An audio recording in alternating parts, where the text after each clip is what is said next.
les deux jeux qu'on vous propose, puisqu'on vous a concocté un petit blind test en plus de notre incontournable question pour des champions. Bon, voilà. Enfin, je sais pas ce que vous en pensez, mais je trouve qu'elle a gagné en fluidité quand même et en aisance. Voilà. Et c'est la même élève. Hein. Voilà. Donc, bon, juste pour conclure, avant de vous laisser la parole, voilà, ce que je voulais dire, c'est que on s'est lancé, on tâtonne, on a tâtonné, on tâtonne encore, mais on apprend au fur et à mesure, on s'améliore petit à petit. On a donc encore une difficulté qu'on n'a pas complètement résolue, c'est le problème de l'audience, mais on a deux pistes. La première, je ne sais pas si on y arrivera, mais on voudrait en fait diffuser la radio à la récré avec des haut-parleurs dans la cour. On se dit que c'est le meilleur moyen de les toucher, en fait, les élèves. Et après, là aussi, on ne l'a pas encore expérimenté, mais passer par les réseaux sociaux, en fait, pour pouvoir là aussi... mais pour l'instant, ce n'est pas fait, mais ça fait partie des pistes que nous avons. Tout dernier mot pour vous dire que c'est vrai que seul c'est compliqué et moi seule je ne l'aurais jamais fait parce que voilà j'aurais pas, ou en tout cas je me serais formée bien en amont parce que j'aurais pas osé me lancer comme ça. Il ne faut pas hésiter à se former parce qu'il y a des formations qui sont proposées, notamment au PAF, etc. Ne pas hésiter non plus à faire appel aux partenaires que j'ai pu citer, le Clémy, entre autres, et d'autres. Pensez aussi aux interventions, on l'a dit tout à l'heure, mais des journalistes et des professionnels qui peuvent là aussi nous aider pas à pas. Et puis, pensez aussi en dernier lieu aux collègues qu'on a dans l'établissement. Je suis sûre que dans vos établissements, vous avez aussi des collègues, je sais pas, de techno, les professeurs documentalistes, les référents numériques, les professeurs d'éducation musicale, qui sont déjà des personnes qui ont certainement des compétences et qui sont des personnes ressources, voilà. Juste pour terminer, vous dire que c'est un projet qui, c'est vrai, est très chronophage, je ne dirais pas le contraire, mais qui est très enthousiasmant et on apprend plein de choses, donc je vous engage à le faire. Voilà, merci beaucoup.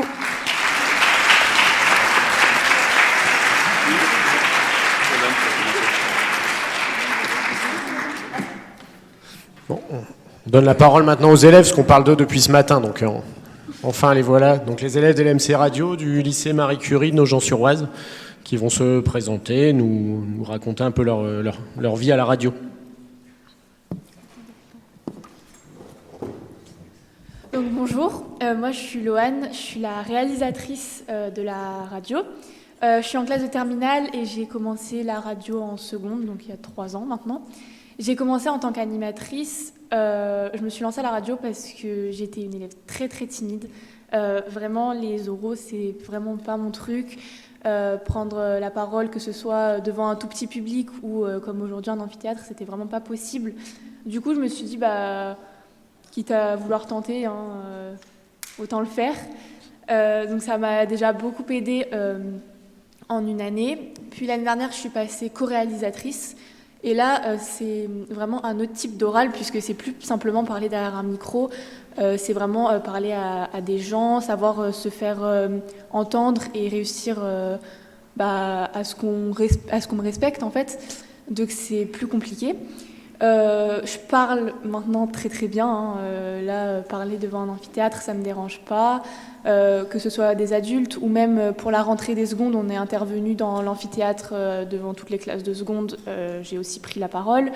Je suis aussi en lien avec que ce soit l'équipe éducative, donc les professeurs ou la direction du lycée, surtout le proviseur.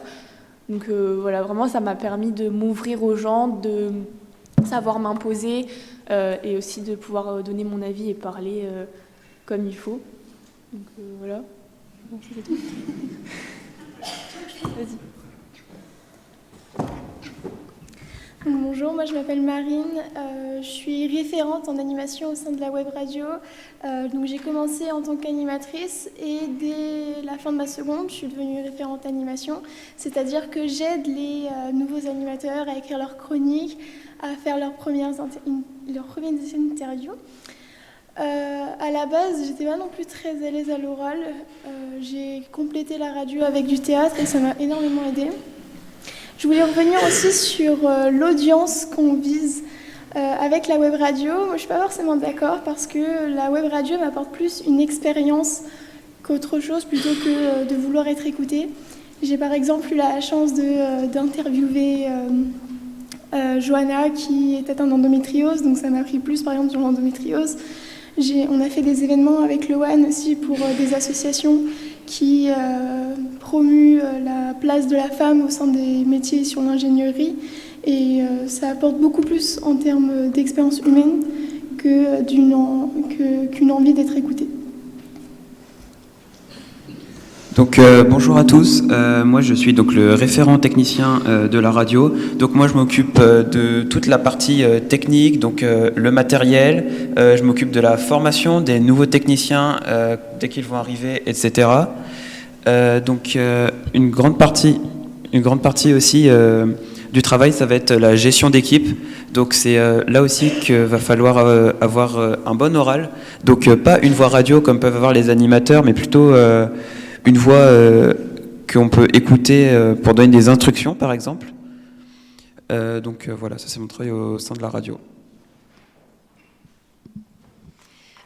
Bonjour, moi je m'appelle Vanille, je suis en classe de première et je suis chargée de communication à la radio. Du coup, je suis rentrée à la radio parce que j'étais très intéressée par les médias. Je voulais d'ailleurs en faire mon métier. Je suis en plein raisonnement. Mais du coup... du coup, la radio, ça m'a beaucoup aidée à l'oral parce que en rentrant à la radio, grâce aux directs qu'on faisait et du coup aux instructions des anciens référents que j'ai pu avoir, eh bien, en classe de première, on a eu beaucoup d'exposés et j'ai beaucoup été à l'aise. Pour moi, c'était très, très simple de parler devant des classes, devant ma classe surtout.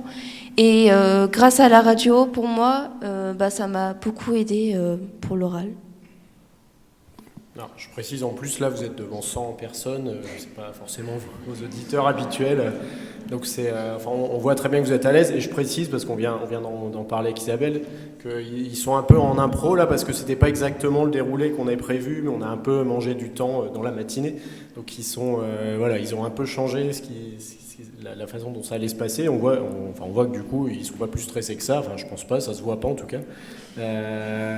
Et donc dans la thématique de la matinée, est-ce que vous envisagez l'épreuve de donc soit du bac français, soit du grand oral un peu différemment depuis que vous faites de la radio, Moi personnellement, l'année dernière, j'ai passé mes épreuves anticipées en français et j'ai eu aucune difficulté à parler. J'étais beaucoup plus stressée sur la forme avec le contenu que j'avais à dire plutôt que le fait de me présenter devant une professeure. Et par ailleurs, vis-à-vis du grand oral de la fin de l'année, c'est pareil, c'est pas le souci de l'oral en soi, ça va être beaucoup plus le travail que j'aurai à fournir à ce moment-là, qui m'effraie actuellement. Bon, après, l'évaluation, les critères sont plutôt sur l'éloquence et la façon de s'exprimer que... ça c'est discutable, mais sur le contenu et sur le fond, si on lit le texte, si on est juré, c'est pas exactement la même chose, mais... en tout cas, c'est le fait d'être à l'aise à l'oral, ça se voit, ça se ressent, et nous on le sent là, je pense tous dans la salle. Est-ce que y a une expérience de radio que vous avez plus appréciée qu'une autre, que ce soit sur un événement, vous avez parlé d'interview peut-être aussi? Alors nous avec Marine, il y a 2 ans, on a eu la chance de pouvoir aller au ministère de l'économie et des finances pour la finale nationale de l'Innovatech. Donc ça franchement, je pense que c'est pas des occasions qui se présenteraient si on faisait pas partie de la radio. Donc ça apporte aussi une expérience vraiment humaine. Donc voilà. Loïc, tu peux peut-être raconter comment tu as construit le challenge de ton côté, parce que c'est vraiment le récit de la partie totalement construite par les élèves. Oui, alors moi,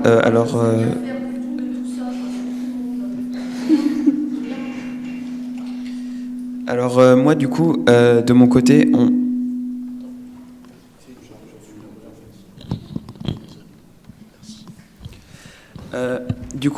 moi, de mon côté, du côté technique, sur les événements, et notamment, je pense, au challenge des secondes, on a toute une organisation aussi en parallèle des animateurs. C'est-à-dire que déjà, premièrement, pour le challenge des secondes, on a dû déplacer le studio, c'est-à-dire tout le matériel qu'on avait dans notre studio, le déplacer dans une salle annexe au gymnase pour permettre aux animateurs de faire des passages au micro, etc. Ensuite, là aussi, avec mon collègue référent technicien, donc le deuxième, et des anciens techniciens, on a dû donc parler pour présenter à des élèves de seconde notre partie. Et donc ça, c'est vraiment, je pense, la partie orale du côté technique, c'est-à-dire présenter, donner des instructions, etc.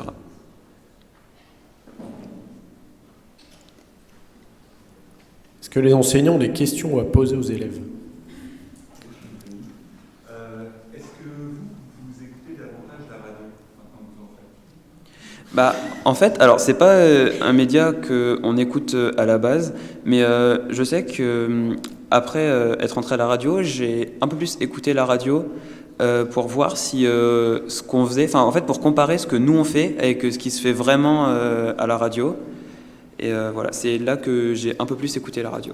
Moi, de mon côté, c'était pas la radio, mais nous, on fait nos directs qui sont filmés, mais on fait aussi des émissions qui sont sous forme de podcast. Et du coup, à l'inverse, je me suis mis à écouter un peu plus de podcasts, comme dit Loïc, pour essayer de comparer un petit peu et voir ce qu'on a un peu amélioré, quoi.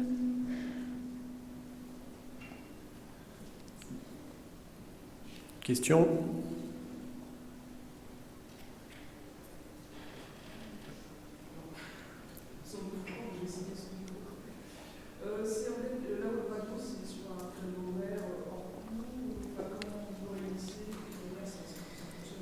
Alors, non, c'est pas un club qu'on va se retrouver à intervalles réguliers.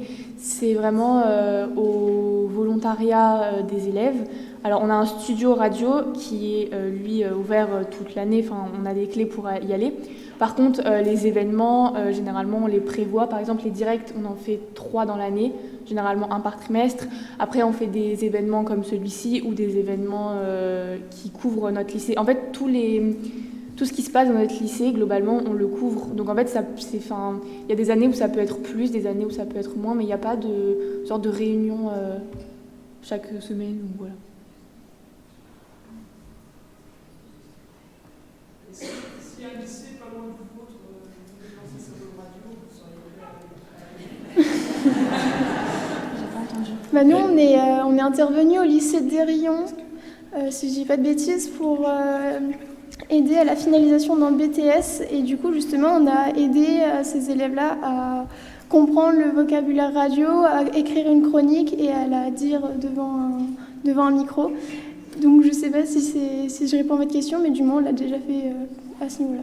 Et on l'a fait avec Isabelle, alors je pense qu'il y a 8 ans peut-être, où le moment où les web radios n'étaient pas à tendance, et on avait réussi justement les élèves de 2 collèges, donc de Chantilly, de Chaumont et il me semble de Beauvais, enfin on avait en tout cas échangé, ils étaient venus à Nogent, dans l'amphi Nogent, faire un direct. Donc pour des élèves qui n'avaient jamais fait de direct, ils étaient coachés par des élèves hyper à l'aise sur le conducteur, sur un déroulé, sur la technique. On avait fait un direct d'1h30 sur une journée. Oui. Est-ce que vous faites le format reportage ? Alors, on le fait un petit peu sur, comme je disais, les événements du lycée. Par exemple, il y avait eu, il y a 2 ans, une vente de roses pour la journée de la femme, il me semble. Et du coup, on avait couvert, c'est plus sous format reportage, du coup. C'est moins direct. Mais quand c'est des événements au lycée, vous ne sortez pas, En fait, si, par exemple, l'Innovatech, Oui. il a été par l'association Elle Bouge, comme j'ai dit tout à l'heure, qui promulguait les femmes au sein de l'ingénierie. La première épreuve donc, de Picardie se déroulait dans notre lycée. Mais ensuite, la finale, elle était au ministère des Finances et de l'Économie. Et là, on s'est déplacé sur place. Après, jeunesse de la presse aussi, Ouais. on s'est déplacé, on a fait un montage. Nogent. Ça, le truc. On se déplace en fait beaucoup, mais les élèves-là ne sont pas forcément là depuis longtemps maintenant. Et donc c'est ce qui se présente aussi à l'horizon, c'est les contacts qui nous disent est-ce que vous pouvez venir, ou eux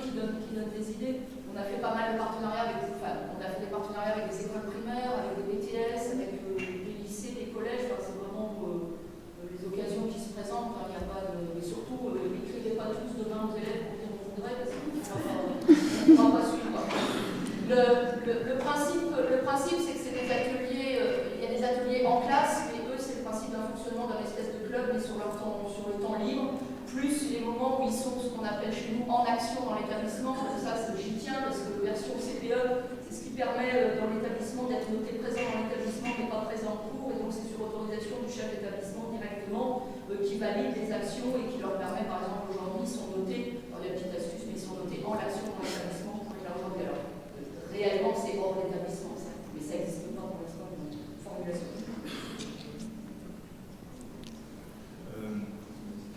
Sur votre organisation pour la formation des nouveaux élèves dans la RAID, chacun d'entre vous a forcément un stagiaire auquel il va montrer les différentes techniques ou ça fonctionne comment? Alors la formation, elle est assez libre, c'est-à-dire qu'en début d'année, on va avoir des réunions de présentation, donc pour présenter l'ensemble à tous les nouveaux inscrits, si on peut dire ça comme ça. Et ensuite, la formation, elle est assez libre, c'est-à-dire que, en fait, on va trouver, nous, référents, avec les nouveaux inscrits, des créneaux qu'on a en commun. Et sur ces moments-là, on va les prendre par groupe ou individuellement pour leur expliquer. Mais il n'y a pas une grosse formation dédiée pour tout le monde sur un long terme, en fait. C'est-à-dire qu'on a les réunions et après les formations individuelles ou en groupe. Donc ça, c'est beaucoup plus la partie technique, je pense, parce que moi, je trouve que pour l'animation, donc on a cette formation qu'on fait en début d'année, donc on apprend rapidement à écrire une chronique, mais ça se fait vraiment en 15-20 minutes. Par contre, là où je trouve qu'on forme beaucoup plus, c'est quand on écrit pour le premier grand direct, donc là, par exemple, ça sera en décembre, et qui nous fournissent leur premier squelette de chronique. Là, par contre, on rectifie un peu plus. Là, ça fait un peu disserte, là, essaye d'intégrer du langage radio, etc. Et je trouve que c'est beaucoup plus à ce moment-là qu'on forme. Et sinon, moi, je suis censée normalement former un successeur, puisque c'est un rôle un peu plus complexe que animateur ou technicien. Donc normalement, oui, je suis censée avoir quelqu'un. Là, pour l'instant, j'ai personne, mais normalement, il faut que je trouve quelqu'un. Donc,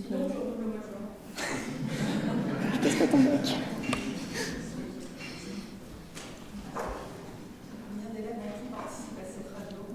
Alors, je crois que là, on doit être aux environs d'une quarantaine d'inscrits.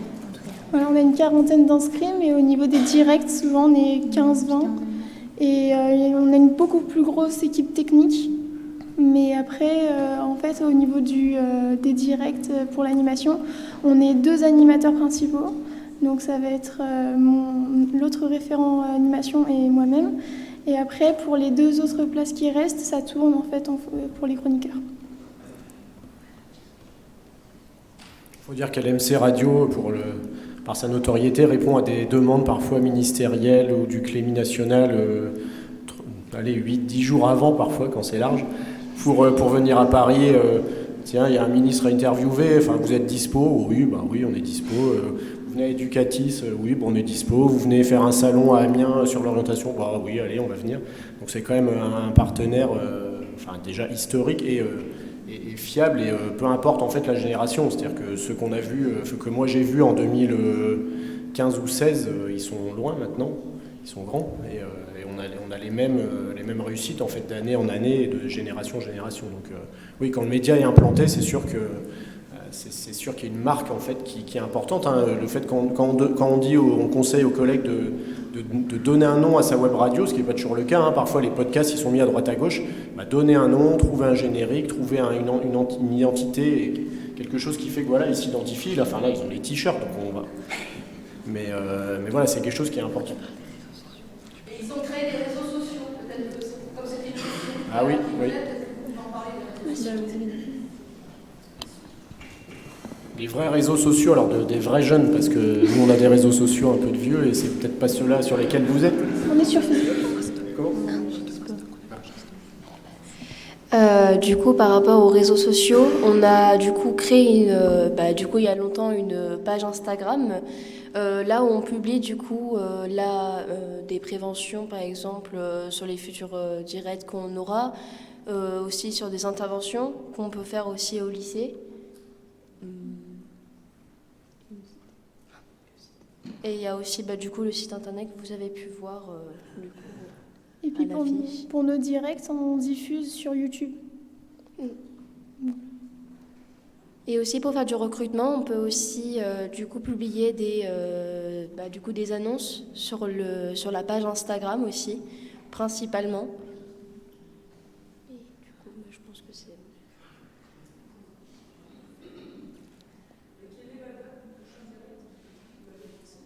Le 15 décembre. Il n'y a pas de problème.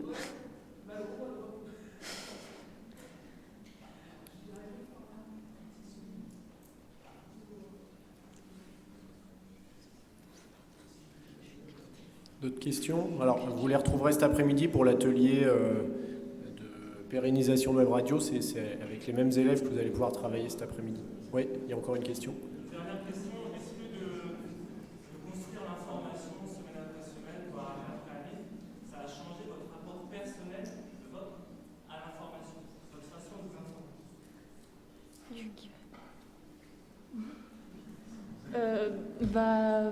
Je sais pas vraiment. Après, oui, je pense quand même. Mais moi, je fais pas vraiment ce côté de recherche, de chronique, etc. Donc là, c'est plus le rôle des animateurs parce que moi, je construis vraiment le direct.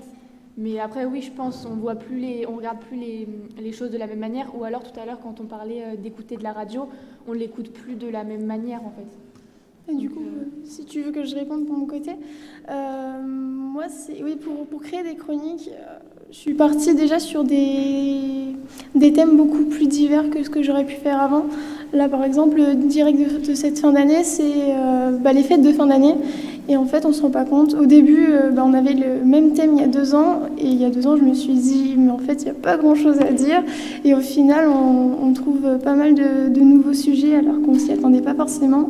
Et dans la recherche d'informations, on se met beaucoup plus à croiser l'information. Je trouve que je mets beaucoup plus de temps à fabriquer mes chroniques pour qu'elles soient de la meilleure qualité, que j'en sois le plus fière possible quand je la raconte.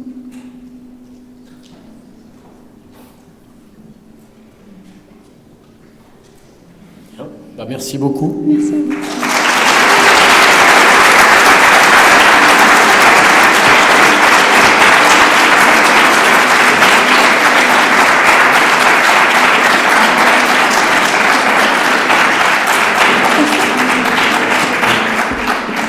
On va pouvoir aller manger. On se donne rendez-vous directement dans les ateliers. Donc, si vous n'avez pas vu ce matin où vous êtes, c'est sur le panneau derrière. Donc, ils seront au rez-de-chaussée ou au premier étage.